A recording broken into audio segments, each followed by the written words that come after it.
नमस्कार, मी Megha Jagtap. BBM news मध्ये आपल्या सर्वांचं स्वागत. पाहूया आजच्या घडामोडी. आता सध्या जत तालुक्यामध्ये आवर्तन बंद आहे.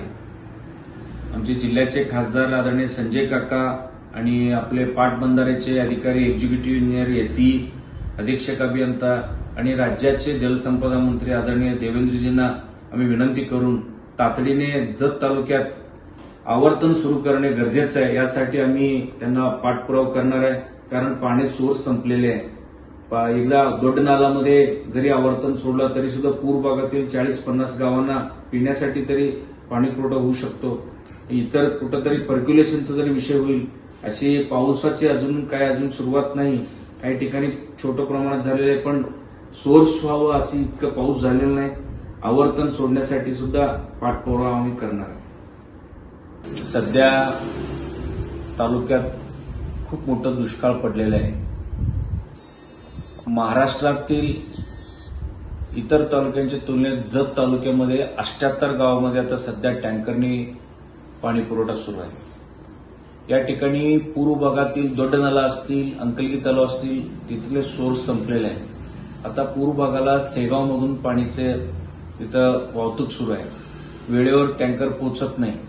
आता एक गावाला तिथं वाहनाची संख्या वाढवलं पाहिजे. आता आम्ही वेळोवेळी प्रशासनाला कळवलेलं आहे. आणि मुख्य म्हणजे आपल्या तालुक्यातील विद्यमान आमदार आणि प्रशासन या दोन्ही विषयात अजिबात एकवाक्यता नाही आहे. कारण इलेक्शनचे मुद्दे धरून प्रशासनाने चाऱ्याचे विषय चर्चा करत नाही. फेब्रुवारीमध्ये आम्ही ज्यावेळी जिल्हाधिकारी साहेबांनी फेब्रुवारीमध्ये जाहीर केलं होतं की 2 महिने पुरेल इतकं जत जिल्ह्यातील जनावरांसाठी चारा उपलब्ध आहे.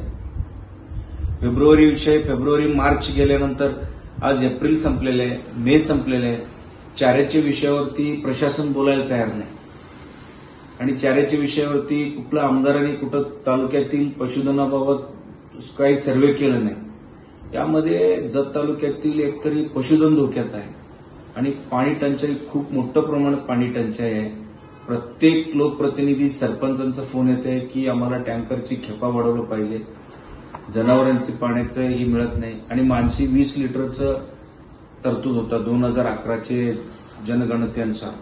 आपण राज्याचे मुदत पुनर्वसन मंत्र्यांना भेटलो. त्यांनी जिल्हाधिकारी साहेब, प्रांत साहेबांना त्यावेळी सूचना दिल्या की त्यावेळी भांडी धुणं आणि जनावरांसाठी 20 लिटर पुरत नाही, ते 20 ते 40 करावे असे सूचना दिली.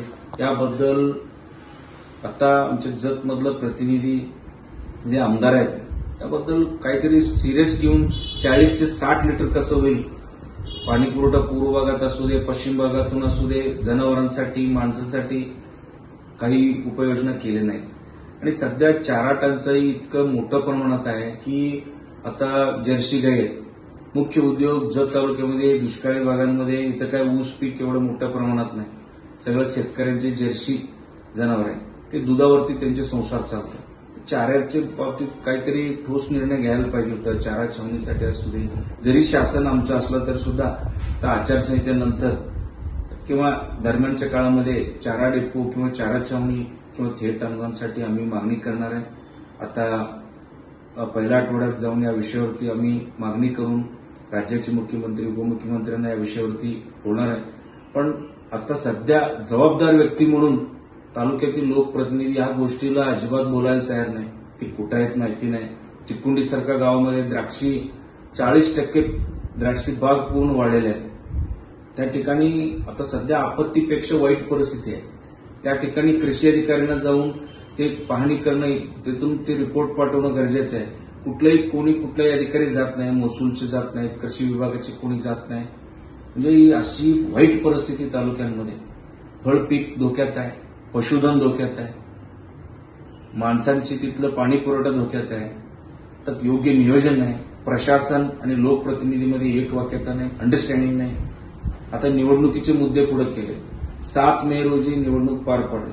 निवडणूक झाल्यानंतर आज 17 मे होऊन गेलेले. 10 दिवसानंतर देखील चारा डेपो, चाराची वाटप, चारा आमच्या तालुक्यात किती उपलब्ध आहे, आमचे जनावरं आणि चारा यामध्ये कंपॅरिझन करून किती महिने किंवा किती दिवस चारा पुरेल या सगळ्या कुठल्याही गोष्टीचं कॅल्क्युलेशन आज प्रशासनाकडे नाही, लोकप्रतिनिधीकडे नाही. अशी वाईट परिस्थितीमध्ये जत तालुका चाललेला आहे. एकतरी निसर्गाची अवकृपा आहे तालुक्यावरती, प्रशासन आणि लोकप्रतिनिधी सुद्धा तालुक्यावरती फार मोठ्या प्रमाणात अन्याय करायला लागलाय. ह्या गोष्टीचं जर दखल नाही घेतलं तर बातमी आणि जाहिरातीसाठी आमच्या चॅनलला लाईक आणि सबस्क्राईब करा. धन्यवाद.